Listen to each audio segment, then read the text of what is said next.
जय श्री राम। आइए आज आनंद लेते हैं कुछ रामचरितमानस की चौपाइयों का, जिसमें रामचरितमानस की चौपाइयाँ लिखी गई हैं। और आइए अब आनंद लेते हैं श्री रामचरितमानस की चौपाइयों का। होई है सोई जो राम रचि राखा, को करी तरक बड़ा वैसा था। इसका अर्थ है कि प्रभु ने जो लिखा है वही होगा। हमें चिंता करने की ज़रूरत नहीं है, ना ही हम किसी बेकार के तर्क वितर्क में पड़े, क्योंकि होगा वही जो श्री राम ने लिखा हुआ है। अगली चौपाई है मंगल भवन अमंगल हारी, द्रवहु सो दशरथ अजर बिहारी। इसमें तुलसीदास जी कहते हैं कि जो मंगल करने वाले हैं और अपवित्र बुराई को, दुख को दूर करने वाले हैं, वो दशरथ पुत्र प्रभु श्री राम हैं। हम उनकी उपासना व भजन करते हैं और उनका नाम जपते हैं। तीसरी चौपाई है रघुकुल रीत सदा चली आई, प्राण जाए पर वचन न जाई। इस चौपाई में तुलसीदास जी ने कहा है कि एक बार अगर किसी से वादा कर दिया तो फिर उस वादे से मुकरना नहीं चाहिए, क्योंकि जैसे श्री राम ने दशरथ जी को वचन दिया था कि वो 14 वर्ष के लिए जाएंगे, तो वो 14 वर्ष के लिए वन में गए। उन्हें किसी प्रकार का संशय नहीं था मन में कि मैं ये कैसे निभाऊंगा। उन्होंने अपने पिता की बात का मान रखा। अगली चौपाई है हरि अनंत हरि कथा अनंता, कहीं सुनहि बहु विधि सब संता। हरि भी अनंत है और हरि की कथाएं भी अनंत हैं। हरि की महिमा अनंत है। कोई किसी रूप में तो कोई किसी रूप में प्रभु को जपता है, इसलिए कहा गया है कि हरि अनंत है और हरि कथा अनंता। प्रभु की कहानियाँ सबके मुख से अलग अलग सुनी गई हैं। कहीं सुनहि बहुविधि सब संता। इसको कहा जाता है, कहानियों को सुना जाता है अनेक प्रकार से सब संतों के द्वारा। कोई संत किसी विचार के माध्यम से, तो कोई संत किसी कहानी के माध्यम से श्री राम के बारे में जैसी जानकारी रखता है वैसा ही अनुभव करता है और वैसा ही सुनाता है। अगली चौपाई है जाकी रही भावना जैसी, प्रभु मूरत देखी तिन तैसी। जिसके मन में जैसी भावना होती है, प्रभु की मूरत उसको वैसी ही दिखाई देती है। जैसे जल का स्वयं कोई आकार नहीं होता, अगर हम जल को गिलास में डाल दें तो गिलास का आकार ले लेता है।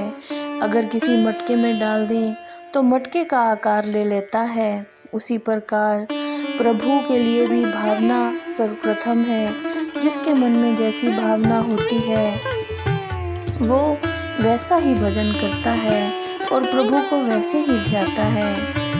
अगली चौपाई है गुरुपद रज मृदु मंजुल अंजन, नैन अमी दृग दोष विभंजन। तेहि करी बिमल विवेक बिलोचन, बरनऊ रामचरित भव मोचन। इसमें तुलसीदास जी कहते हैं श्री गुरु महाराज के चरणों की रज कोमल है और जो नेत्रों के दोषों का नाश करने वाला अंजन है। इस अंजन से विवेक रूपी नेत्रों को निर्मल करके मैं संसार रूपी बंधन से छुड़ाने वाले श्री राम चरित्र का वर्णन करता हूँ। आगे लिखा है सोई गुण गण्य सोई बड़ भागी, जो रघुबीर चरण अनुरागी।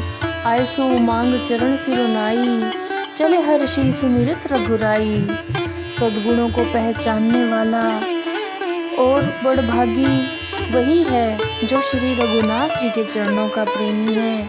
आज्ञा मांगकर और चरणों में सिर नवाकर श्री रघुनाथ जी का स्मरण करते हुए सब हर्षित होकर चले।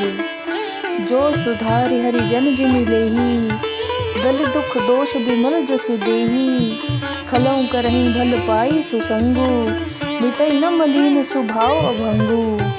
इसमें कहा गया है कि भगवान के भक्त जैसे हर भूल को सुधार लेते हैं और दुख दोषों को मिटाकर निर्मल यश देते हैं, वैसे ही दुष्ट भी कभी कभी उत्तम संगति पाकर भलाई करते हैं, परंतु उनका कभी भंग न होने वाला मलिन स्वभाव नहीं मिटता। अगली चौपाई है, गगन चढ़ई रज पवन प्रसंगा, कीचहि मिलई निच जल संगा, साधु असाधु सदन सुख सारी, सुमरहि राम देहि गनिगारी। पवन के संग से धूल आकाश पर उड़ जाती है और वहीं जल के संग से कीचड़ में मिल जाती है। साधु के घर में तोता मैना राम राम से मिलते हैं तो असाधु के घर में तोता मैना गिन गिन कर गालियां देते हैं। कहने का भाव है, जैसी संगति होती है वैसी ही रंगत चढ़ती है, इसलिए हमें हमेशा अच्छी संगति करनी चाहिए। अगली चौपाई है, सो केवल भगतन हित लागी, परम कृपाल प्रणत अनुरागी, जेहि जन पर ममता अति छोहू, जेहि करुणा करी कीन्ह न कोहू।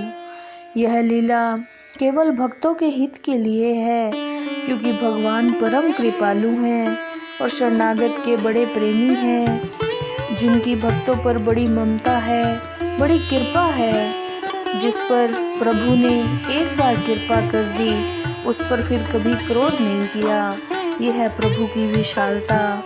अगली चौपाई है, आकर 4,84,000 जाति जीव जल थल नभ बासी, सिया राम में सब जुग जानी, करहु प्रणाम जोरि जुग पानी। फिर आगे कहा गया कि होई है सोई जो राम रचि राखा, को विधि तर्क बढ़ावे साखा। कितना सुंदर भाव है कि जो लिखा है वही होगा और बिना तर्कों के हमें ये बात मान लेनी चाहिए।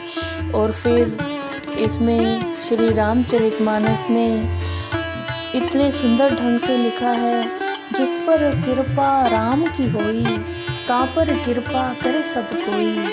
जिस पर प्रभु राम की कृपा हो जाती है उस पर फिर अपने आप ही सभी की कृपा हो जाती है। जय श्री राम।